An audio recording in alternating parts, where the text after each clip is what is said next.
As Yoda would say, there is another. Or as Spider-Man would say, you probably already know about the first two crashes. There's Paul Haggis from 2004 and David Cronenberg from 1996. It's old news, but if by some chance you have a strong opinion about one of those very controversial movies, I'd be curious to hear it. Which one's better, for instance? What do you think?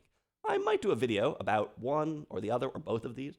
In the future, I'm not sure. Personally, I love Crash, as in this book by J.G. Ballard, and I think the Cronenberg film is pretty darn good as well. Look, I even have sticky notes in this book, which is honestly a bit alarming. Today, we're going to talk about the third Crash movie, the Crash movie that all the cool kids are watching. This is Crash from 1978, starring William Shatner. This is a movie about Eastern Airlines Flight 401. Minor spoiler here, but it crashed, hence the name of the film, presumably. Now, am I really just making this video because, oh look, there's another movie called Crash? There's more to it than that, trust me. First of all, despite this being a TV movie, it has some interesting virtues. It actually surprised me in some ways. I think this is not a terrible movie. Beyond that, it's a chance to talk about air travel and transport more generally. Air travel has been in the news a bit lately, but it's kind of been in the news for a long time. It's a big facet to our modern world. There's a lot of movies about planes, about plane crashes. Maybe this movie presages air crash investigation or gives us some sense of how we can think about disasters in modernity. So we'll get to all that. Planes. You know, you've heard of airplanes, right? First, some basic information. This movie came out in 1978. It's based on a true story of Eastern Airlines Flight 401, which crashed in 1972. No, it wasn't a Boeing jet. The plane was made by Lockheed. Eastern Airlines, that was the real name of the airline where this happened, and that's what they talk about in the movie, the model of the plane. The L1011 or something like that, they have that in the plane too, I think. This movie, it surprised me in its accuracy in some ways, although I can't completely vouch for it, but it surprised me in not being quite as sensational as you might expect. I think this movie was based on a book. There was another film about Flight 401 that came out the same year, actually, another TV movie called The Ghost of Flight 401. Why would ghosts be involved? Well, maybe we'll come back to that. It stars Ernest Borgnine, this second movie, and maybe someday I will watch it, but not anytime soon. If you want to watch this movie, Crash, from 1978, you're in luck because you can watch it on YouTube for free, at least at the moment. The quality is absolutely terrible. A lot of this movie takes place at night in the dark, and you can't really see what's going on. But no matter. This print or whatever on YouTube includes the commercials from when this movie was originally aired, or whenever it was recorded, at least, by this random poster.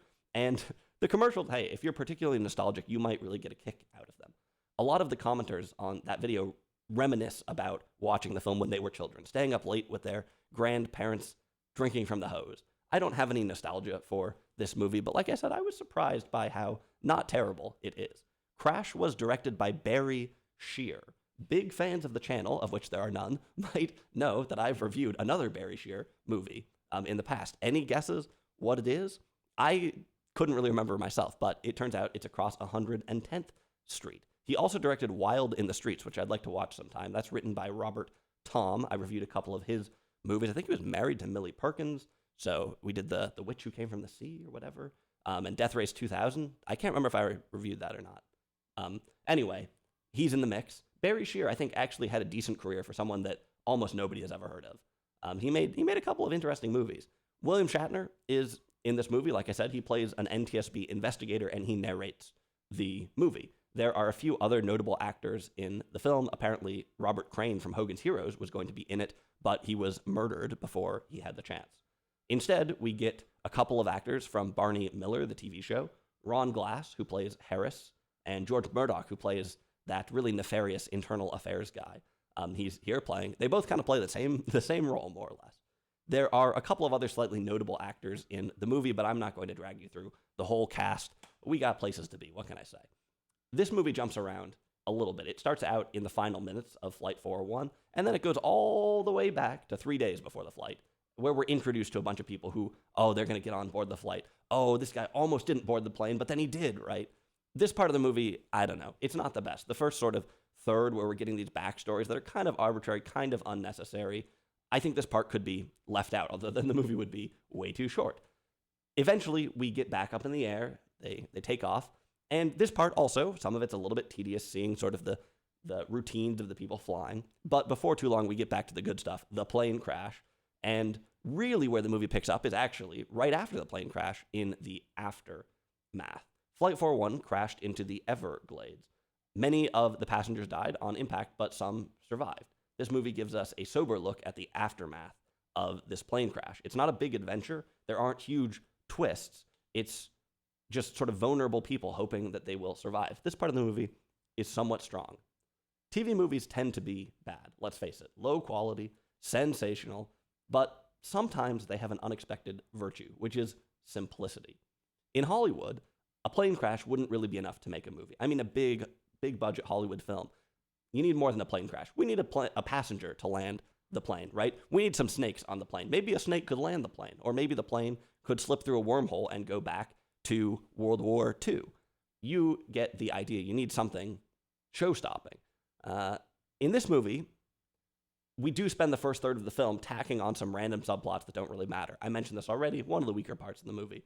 But other than that, the scope of the film is actually pretty narrow. And I think this leaves room for good stuff, like the trauma that the survivors and the first responders face right after the plane has crashed. This sort of simplicity element, a little bit, it reminds me of one of my all-time favorite TV shows. There are TV shows I like. Brace yourself for this one, though. It's called Crisis Counselor. This is a gem.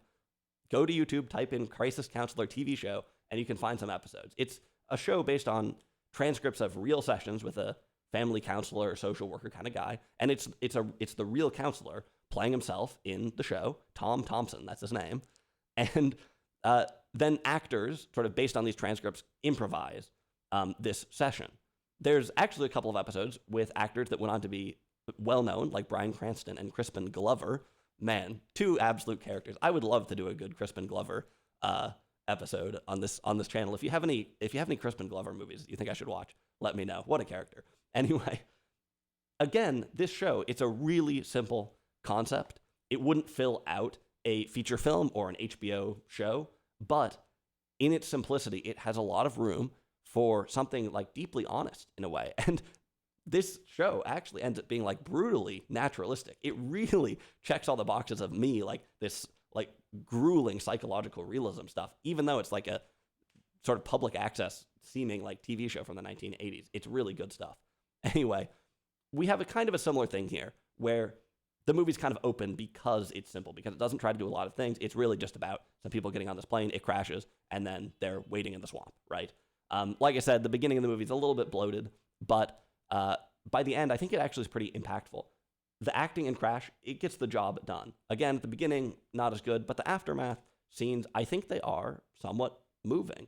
This movie also has kind of a documentary feel to it, which is interesting. I mentioned already that there's narration. It's an interesting hybrid of a narrative film with something fictional, with some of these subplots, which I assume are mainly fictional. Like I said, the narration comes from the NTSB guy, so there's a focus on like figuring out what happened, unraveling the mystery to some extent, but it's not the sensational voiceover of like air crash investigations. It is a surprisingly sober movie, and technically speaking, I think it's actually decently accurate as well. I'm not an expert here, but things seem kind of legit. They quote the real NTSB findings directly at the end. Maybe the main pilot character seems a little cheesy. He's talking about the good old days, before there were all these instruments. That seems a little, a little on the nose. But otherwise, the protocols and things, they seem like kind of legit, and the movie is fairly sober. Maybe the events of the crash are slightly more convoluted than they need to be, but confusion about the events is kind of an important part of the story, and by the end, you do kind of get a full picture of it. And if you watch the movie, and then you read the Wikipedia page afterwards, or you watch the Mentor pilot episode on this film, or on this crash, you'll realize that the story that's being told there in all the official reports is basically exactly what is in the movie, and that's pretty cool. That's actually not that common.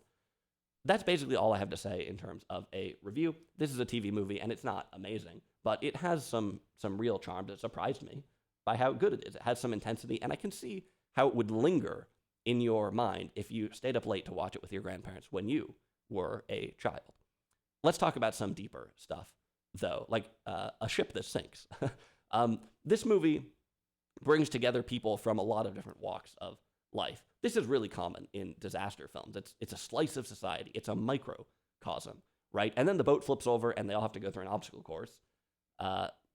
this is a common thing in disaster movies, but there's also another underlying thing here, which is mass transit, right? There are disaster movies with no mass transit, like The Towering Inferno, which I've reviewed on this channel. And there are mass transit films without disasters, like Ship of Fools. Well, debatable. Or Titanic. I only watched the first half of that one. I'm not sure how it ends. Anyway, these things usually do go together, though. In the first part of the movie, it's kind of a fun thing almost, like almost comedic. Look at all these people getting together, right? We're going to get all these people from different walks of life, and we're going to shove them together. Maybe we'll have them all be played by famous comedians too, and hilarity will ensue. Of course, things get a lot more serious later on. Now, it could be that this is just a mechanism for making a film with broad appeal, have a lot of different types of people in it. But it might also be true that these modern collective technologies are, for some reason, really striking, right? And that part of the story about these disasters is their social impact or something like that. Planes are kind of the apex of technology, certainly in 1972. Ocean liners before that. Both were technological marvels, but also cultural watersheds. And if you look at controversial technology from today, or the billionaires behind it, if you look at all the controversy kind of surrounding postmodern technology today, I think it's easy to see how a lot of the fuel behind disaster movies, it's easy to see why that catches fire even 50 years ago.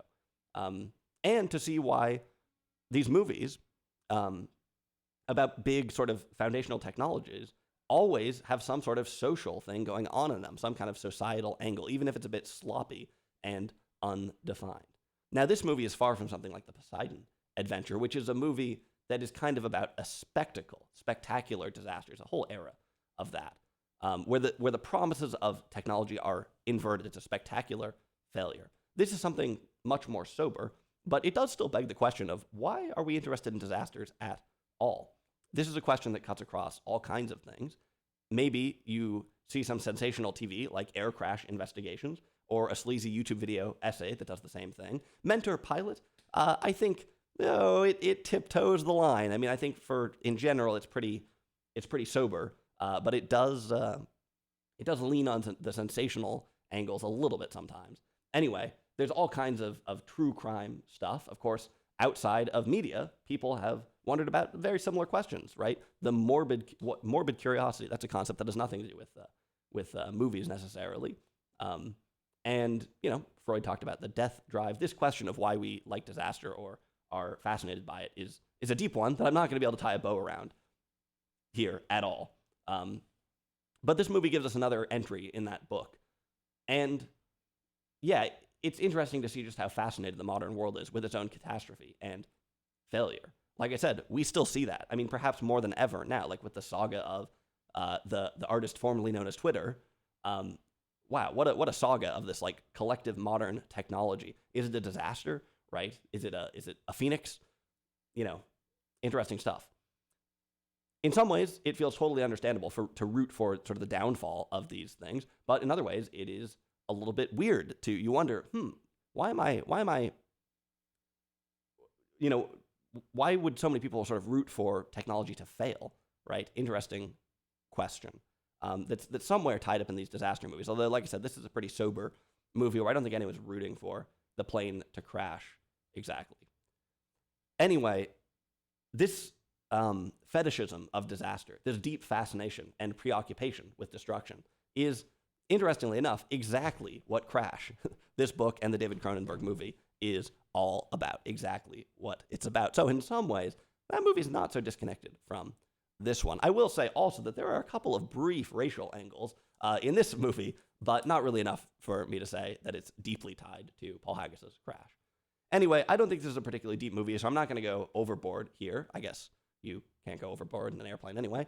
But I think the first third of the movie is a bit conspicuous in just how much it tries to tell the stories of all the people on the flight. Why is that important?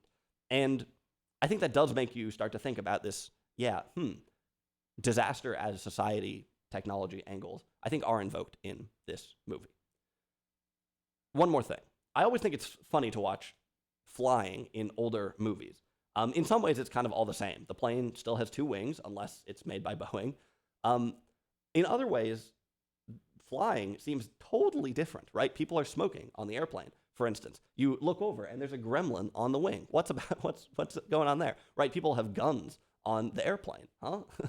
Truly wild times. There's no airport security, DB Cooper sitting next to you. You wonder what on earth is happening here? What in the world? I'm deeply interested in the question of how flying has changed psychologically over the years. And I can't really answer that question without trying to write a book or something. But there's a few glimpses of that in this movie. Okay, I'm not talking about like, oh, back in the day, there was no airport security, now there is. I'm talking about like, what was different up here? Like, how did people conceptualize flying then? And how do they conceptualize it now? Is it the same? The most obvious angle on this is that people are more familiar with flying now and less afraid of it. In this movie, there's a flight attendant who seems to be afraid of flying. That's probably not as common now. It goes way deeper than it just being like more common, right? The history of the flight attendant, by the way, pretty interesting stuff. I won't go into it, but I think their role has really shifted over the years. I remember when I was growing up, a moment that has always lingered in my head for a long time. I was probably I don't know. I was a kid when this happened. I think I was flying to Chicago, I think, with my family, and there was a guy sitting. I was maybe in the middle seat, and there's a guy sitting next to me who was a pretty large man who maybe would not be considered conventionally attractive. I hate to say it, but the flight attendant, who I think I could describe with the opposite of all of those things, came up to serve him, and I can't remember exactly what he said, or how the exchange went on, but something along the lines of like, he got some apple juice or whatever, and she gave him the whole can and said something like, "I think you can handle this," or something like that, in a way that was like, suddenly I was like, oh, flight attendants are like sexualized, huh? And like this interaction that these two people had is like, what the heck is going on here, right? It was not like, and again, this might just seem like an absolutely lunatic tangent here, but the flight attendant is such an interesting role. Starting off from the early days where like literally you can find newspaper advertisements looking to hire flight attendants that specify in the advertisement that you must be attractive, right? You must be a comely lass to be a flight attendant or something, right? Obviously, I think that's illegal to do that now. Flight attendants, from being sort of the stewards of the whole experience to being role models of confidence and probably being like highly sexualized in some ways. Now, sort of a completely different role. Anyway, that moment really stuck out with me, not just because of flight attendants, but because I think it was one of the first times that I really noticed this kind of specter that I think women in particular have to deal with, of like occupying roles like being a flight attendant, where there is some like strange lurking like sexual thing going on, even in like completely professional and benign places, right? Very interesting. Anyway, let's get off that topic though. These days, flying is almost totally mundane, right?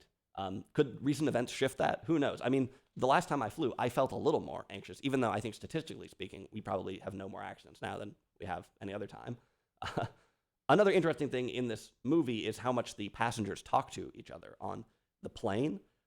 Is this because it's a movie, so we gotta stir up some conversation and some plot? Or is it because people were more open to talking to strangers in the 1970s? I think that probably is true. Maybe they were especially open to it while they were experiencing something more novel together, like flying, which might not have been as common. I don't really know, but that's another thing in this movie that's quite different from flying today. People were talking to each other. Anyway, I've rambled enough. There's at least one other movie called Crash. I don't think I'll be watching it unless someone really wants me to. Like I said, I might come back and do one of the other two Crashes. Let me know what you think about those movies down in the comments. This one, it's surprisingly not bad.